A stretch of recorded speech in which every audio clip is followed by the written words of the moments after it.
All right, thank you so much for coming to the Mad Props panel. This one is called The Art of the Interview. I'm going to go through a little bit what this podcast is about. I'm going to go through what we do, who we've had, everything about this podcast. And then I'm going to go through how we get our interviews, how we do our interviews, and how people come on the show. That's a question I get the most is how you get XYZ, or why was XYZ there, or, all that. So now it's time to spill the beans a little bit and give people that type of information so they can go and do it themselves. So to start, my name is Chris Schnabel. I host Mad Props. I started Mad Props back in 2019, 2020. It was a feed off of a documentary series I did called Offstage. Offstage was a documentary that followed up-and-coming musicians from the Northeast, all over actually. We went to Nashville, we went to Georgia, we did a lot in Boston and New Hampshire, one in New York. And the whole thing was just following these people around and seeing what it's like to be an up-and-coming artist.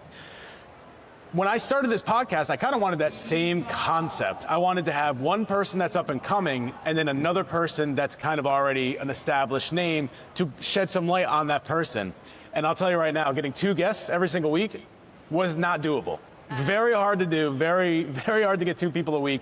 So we decided against doing that and started going 1 guest at a time. It was very question answer. It was very much like, how did you get to where you are? Or, why are you doing what you do? And although that kind of stuff is fun, it's just not what people want to go listen to. You can find question answer anywhere. You can always Google somebody. It wasn't until about episode 53, I had Julius Thomas III on, and he played Hamilton in the traveling show of Hamilton. We talked for about 2 minutes about Hamilton, and then he looked behind me and sees a Spider-Man comic book. And he goes, "Is that Spider-Man? Is that this issue?" And I go, "Yeah."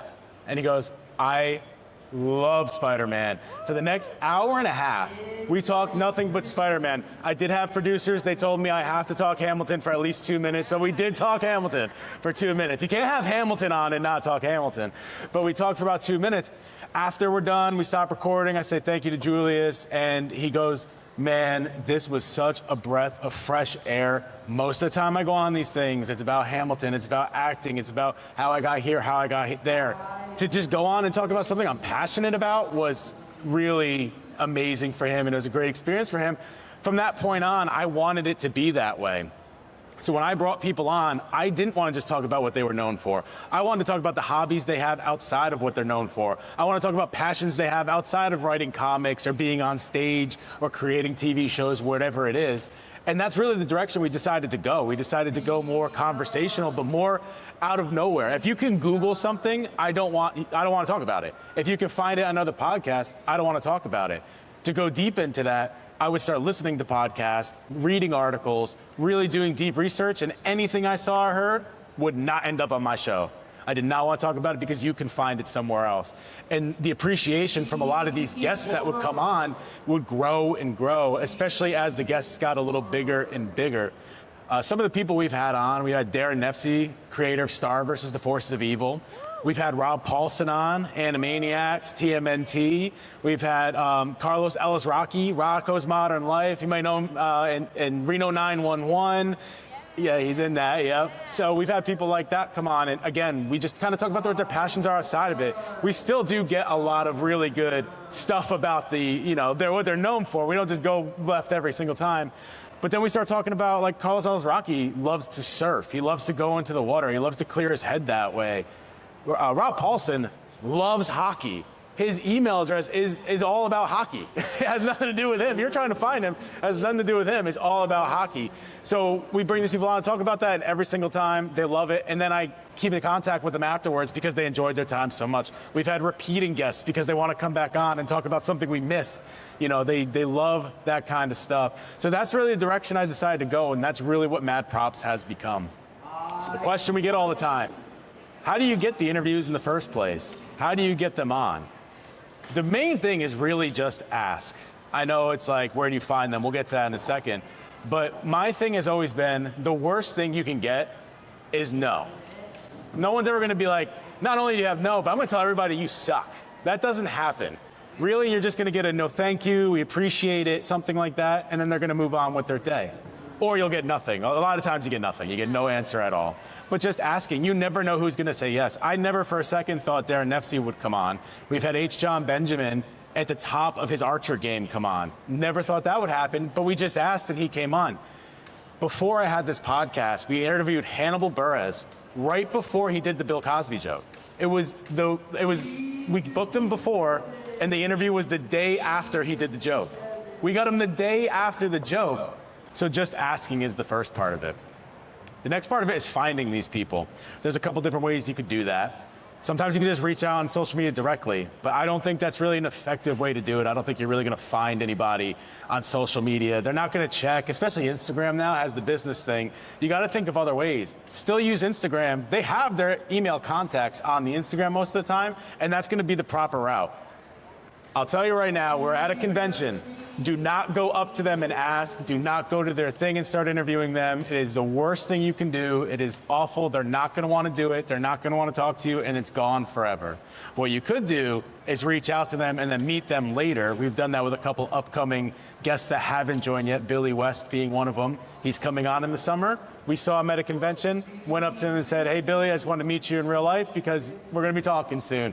They appreciate that. They do not appreciate you going up and saying, all right, I'm going to start an interview now. That's an easy way to get kicked out of whatever convention you're in, for sure. So finding the way of contact and then just shooting them an email, that's the proper way to go on that one. And then the biggest question I always get is, how do you stay composed during these podcasts, during these interviews, things like that? Here at Comicpalooza, I've had a couple of interviews of people I have never met. Also, we got them the day of, so I had no background on these people. I usually like to do a lot of research. I had nothing. I kind of had to go in with a softball question and build from there. Having things in your head that anybody can answer is a big way to get yourself out of trouble, 100% of the time. Think of something they might like, see what they attach onto. You start talking about movies and you see them get a little giddy. Think of something that you can get yourself out of a rut with, because that's the best way you're going to do it. You're not always going to have background on everybody that goes on a show or goes on a podcast or goes on an interview. Sometimes these people are going to be up-and-comers. They don't have a biography. They don't have a Wikipedia page. They don't have other interviews. I've had people, it was their first time ever on an interview. What are you supposed to do? You don't know anything about them. You really got to learn the tics that they have of, like, when they're excited or when they hear something they like, and just kind of go in having an idea of what you want to talk about. Also, doing your research is big. Like, I'm not just saying go find out what shows they're on. I'm not saying just go find what songs they do or anything like that. Really do your research. Where do they come from? What do they like to do outside of it? Whatever you can find, use that as well, and then compare to it. And then when you're actually doing this interview, don't just be like, hey, I heard you like riding bikes. Like, compare it with a story that you've had. You know, I was riding a bike when I was 10, tried to catch a bird and fell. And then you never know what kind of story that's going to lead into. If they like riding bikes, I'm sure they have a similar story that you can now make into a conversation. The better it flows, the better it will be overall. Going back, the biggest question I get, how do you get your guests? You just ask. How do you get big guests? You ask their management. How do you continue to talk with them? You just figure out what they like, figure out what you like, and see how they compare. Like I said, going back to Julius Thomas, that interview kind of changed everything for me in the way of, I am no longer going to be a Q&A guy. I personally don't listen to a ton of podcasts. I have ones I listen to. I have ones I'll go in and check out. But I don't really listen to a ton of them. Because at the end of the day, when you have guests, the Q&A thing just doesn't drag you in. It doesn't really get you there. It doesn't make, you don't want to continue going for it. So I thought of that as well. That's research on the back end. I don't want to do Q&A. Don't do Q&A. It's 30 degrees. I started this podcast in 2020. When I went out to Spokane, Washington, there was nothing going on. COVID was happening, couldn't go outside. I had a couple of producers, and we started doing this podcast together in this little room on Zoom, which Zoom was really tough to do stuff on. It was not a fun way to do things, but we started doing it, and here we are today, 6 years later. When starting a podcast, I would say the toughest thing people have is actually being consistent and actually keep going. You can get the guests, you can have the interviews, but if this one comes out on a Monday and this one comes out 3 weeks later, you're not going to retain an audience. Most podcasts don't make it to episode 20. Most podcasts don't make it to episode 10. But even if they do, it'll be episode 1, a month later, episode 2, a week later, episode 3, and they're wondering, why don't I get any retention? When I started changing my philosophy on podcasting of just a casual conversation, one of the things I did is start doing more solo episodes, like doing episodes by myself. I did not like doing that. I wanted to be very guest-driven. Little did I know you should probably be a little bit of a personality when you're doing a podcast, so people want to come back for you. But the biggest thing was being consistent. Jonathan Osborne runs a podcast called the Sixth Man Show podcast. It's about the Orlando Magic. That's my favorite basketball team. And the biggest advice he gave me was, it's not that we do the best podcast in the world. It's not that we, have the most listeners. It's not anything like that. The one thing I told my co-host is, we're doing this twice a week. And if you're there, you're there. If you're not there, you're not there. If I'm not there, you're there. We're doing this twice a week. And they've grown substantially from there because they just have consistency of what they're doing. They are going out there every single day. They started with no followers. The reason I met him is he reached out to me on Twitter. He's like, hey, I saw you posted something about the Orlando Magic. I'm starting a podcast. That's how he started. Now, we just recently went down to Orlando to play in a charity basketball game that he hosted at the Kia Center where the Orlando Magic play. So that's like a 6-year, 7-year growth that he's had from reaching out to people on Twitter to, hey, come play basketball on the court where the Orlando Magic play. And he has all these people coming out. So consistency is key. Quickly, before I continue, I have 2 sheets of paper right here with 2 scanning. One is a Discord server where we will release episodes. You can go see them from all the different spots. The other one is the links where you can follow the podcast on all the other spots. So if you want to know more about the Mad Props podcast, you can go to one of these 2 here. I have more, but I do want to stop and open up for questions because I just went pretty long along there. And I want to know, does anyone have any questions or anything like that? Go ahead. When you're starting a podcast, I'm wondering, there's so many things that you can invest in. I'm wondering, what is the most important thing to invest in to make sure that you have the right equipment for starting a podcast? So when starting a podcast, like I originally said, the best thing to do is just start. A lot of people are like, well, I don't have the equipment to start a podcast. I don't have the camera. I don't have the microphone. Like, yeah, that is all important. But if you're letting that hold you up, you're never going to start the podcast in the first place because you're always going to look for perfection. Like I said, when we first started Mad Props, when it was called Offstage at the time, we had like a Zoom and that was it. I had a microphone like this and it sounded really deep because I couldn't affect anything. But we just started reaching out to people and getting people there. I go back and listen, which is unfortunate because some of the best guests were in the beginning. I go back and listen and go like, ugh. That's tough. That's tough. I can't believe I put that out there. But if I never put that out there, it doesn't get to this moment we're in right now. So just starting it up is a big thing and then grow into the equipment as you can. Like not everybody can afford the right microphones. Not every guy can afford the camera equipment. When I do mine now, I literally just use my phone. It goes in front of me like this. I don't have an actual, like the camera is out here. I don't actually have those cameras when I'm recording my podcast. It's just my old iPhone that sits there and records in 4K. And every time I tell people that, they're like, no way. I'm like, yeah, it's just an iPhone that I record on and a microphone. So good question. Just start it up. Anybody else? I just want to know, like, I was just curious, like, when you get these bigger people on, how do you keep yourself from getting starstruck? Because, like, I know when I meet like famous people, I'm like, I can't breathe, I can't talk, I can't anything. So how do you keep yourself calm and like, this is just a person? Because I can't. So I've never been one to truly get starstruck, which is very good for me, but that doesn't mean I don't. Like, I understand the stature of some of the people that go in there. Rob Paulsen is like a voice acting hero of mine. I love Rob Paulsen. I loved Animaniacs growing up. So when I got him, when he emailed me back, I was like, oh, like, this is crazy.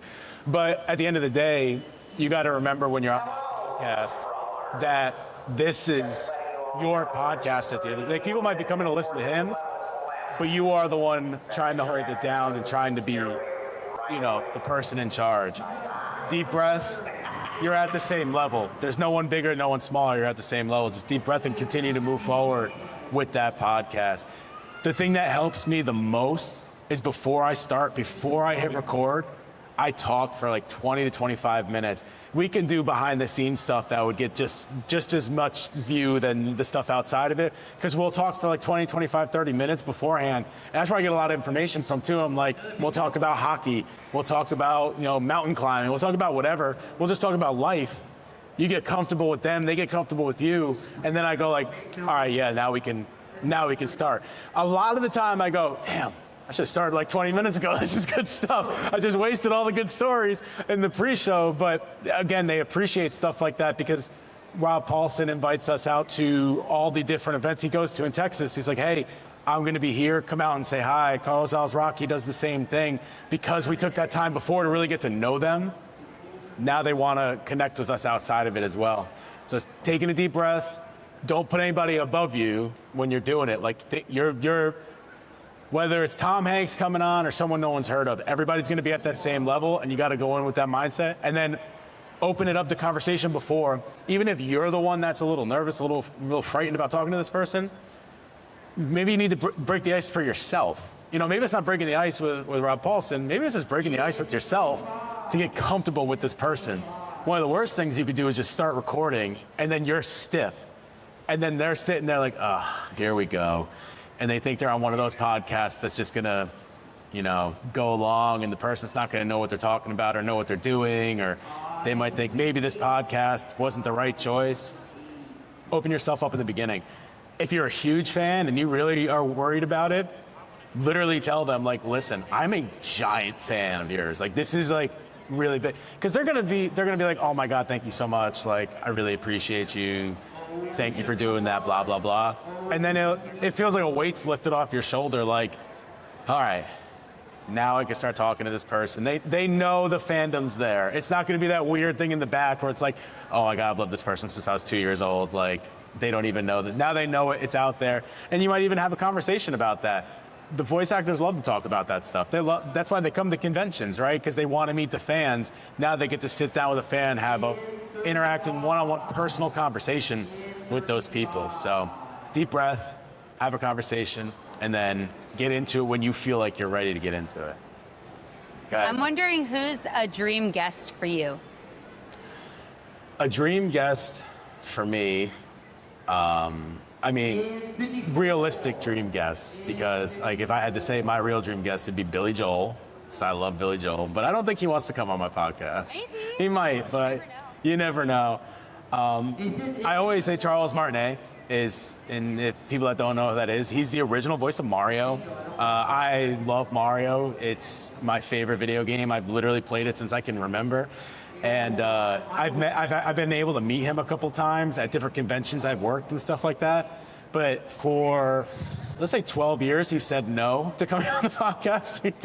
We do. Like I said, worse than they could say is no. It could be worse. They could say no 12 years in a row.